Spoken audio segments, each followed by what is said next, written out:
다음 종목 가겠습니다. 역시 유튜브고요. 준호님 안녕하세요. 원익 IPS 39,990원에 8%입니다. 지난주 조정 나올 때 들어갔는데요. 장기로 가져가도 될까요? 이렇게 여쭤보셨네요. 이번 주에 그래도 좀 올라오려는 시도가 나왔는데요. 오늘은 34,000원에 거래를 마쳤습니다. 네, 김동현 전문가님 이번 시장 흔들릴 때 사셨습니다. 장기 보유 가능할까요? 네, 뭐 장기 보유 충분히 가능하죠. 종목 잘 고르셨고, 네. 코스닥 시가총액 상위를 한번 쭉 보십시오. 코스닥 네. 시가총액 상위 세팅을 한번 쭉 보시면은요, 원익 IPS는 지금 반도체 IT 쪽에서 코스닥 시가총액이 제일 높습니다. 이걸 어떤 의미로 보시면 되냐면, 그 다음으로 이제 반도체랑 연결되는 쪽이 SK 머티리얼즈, 그리고 SFA, 솔브레인 정도 볼 수 있겠죠. SK 머티리얼즈랑 솔브레인은 아시다시피 소재이고요. 반도체 소재 쪽이고, SFA 같은 경우에는 물류 장비 쪽이니까, 진공 물류 장비 쪽이니까 조금 다른 장비라고 보시면 수 있겠고, 원익 IPS는 직접적으로 방막 증착 장비입니다. 그래서 삼성 하이닉스, 삼성전자 하이닉스의 반도체 캐펙스와 가장 예민하게 움직일 수 있는 코스닥의 지수 상위권 종목이다. 이렇게 일단 포지셔닝이 됩니다. 그 이하로 이제 시가총액이 좀 더 낮은 4천억대 정도에 있는 종목들이 테스, PSK, KC텍 이런 정도 볼 수 있겠죠. 이 한 네 종목 정도 같이 움직이는 거고요. 그 밑으로 유니테스트나 많은 반도체 장비들이 따라서 갑니다. 어제 그제 저점에서 지금 반등이 여러분들이 보시면 느껴지시겠지만 생각보다 원익 IPS가 잘 올라온다. 테스가 잘 올라온다. KC텍이 잘 올라온다. 이런 생각을 좀 하셨을 겁니다. 삼성전자 하이닉스와 연동이 되는데 이게 왜 이런 시세가 나오고 있는지를 이해를 하시면은 장기 투자가 제가 가능하다는 의견이 아마 이해가 되실 겁니다. 네. 먼저 실적 잠깐 보시죠. 원익 IPS랑 지금 테스나 KC텍 다 마찬가지입니다. 전공정 장비 업체들은요.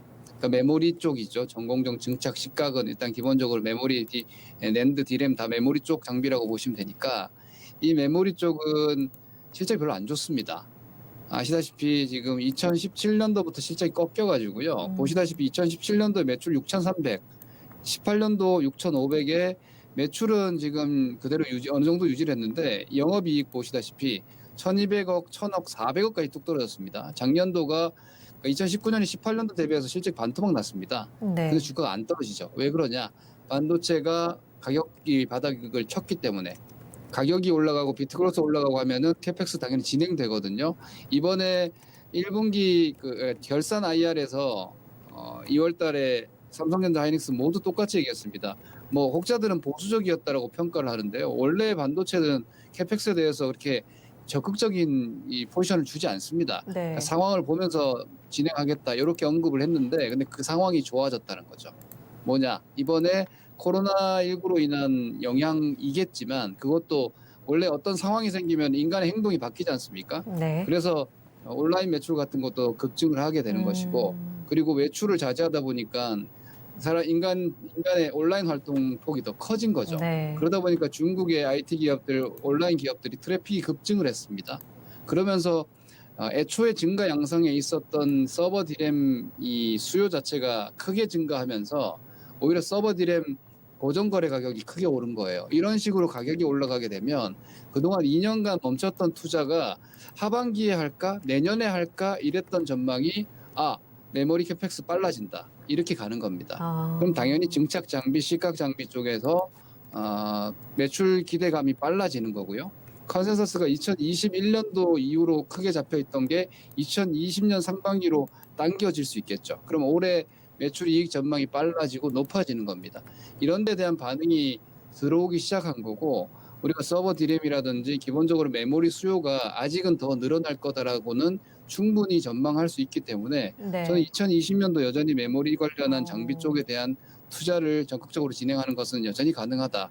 이렇게 보고 있기 때문에 오히려 실적이 많이 나와 있는 것보다 네. 올해 2019년 실적이 이렇게 안 좋게 나온 것이 기저가 되니까 예. 오히려 2020년도, 2021년도 컨센서스가 높게 잡힐 수 있는 근거가 되는 것이고 이게 충분히 가능하다고 보이기 때문에 4분기 실적이 안 좋게 나와도 주가가 안 떨어지는 겁니다. 그래서 이 상황이라면은 오히려 일각에서 이제 우려감이 있었죠. 코로나19로 인해서 휴대폰 수요가 약하기 때문에 메모리도 안 좋을 거다. 아니라는 걸 확인한 거죠. 네. 그래 핸드셋 좀 수요가 지연되더라도 어차피 이연이잖아요. 여러분 생각을 해보세요.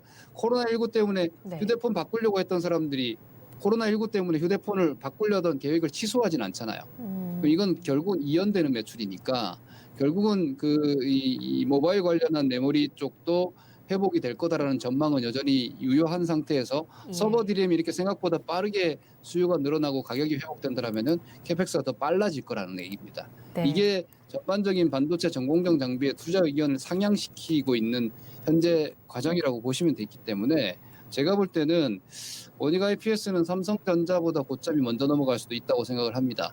그와 연동한 장비 역시도 마찬가지라고 저는 보고 있기 때문에 현재로서는 오히려 비중을 좀 확대해도 되지 않을까. 저가 매수해서 수익이 난 상태에서 예. 추세가 더 강해졌을 때 추가 매수하는 것은 아주 FM적으로 좋은 전략이거든요.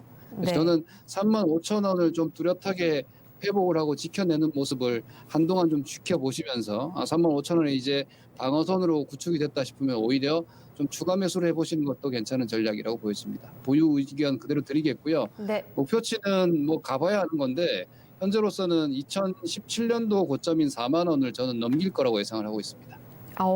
기존의 호황 때 형성했었던 고점을 넘어설 것으로 예상합니다.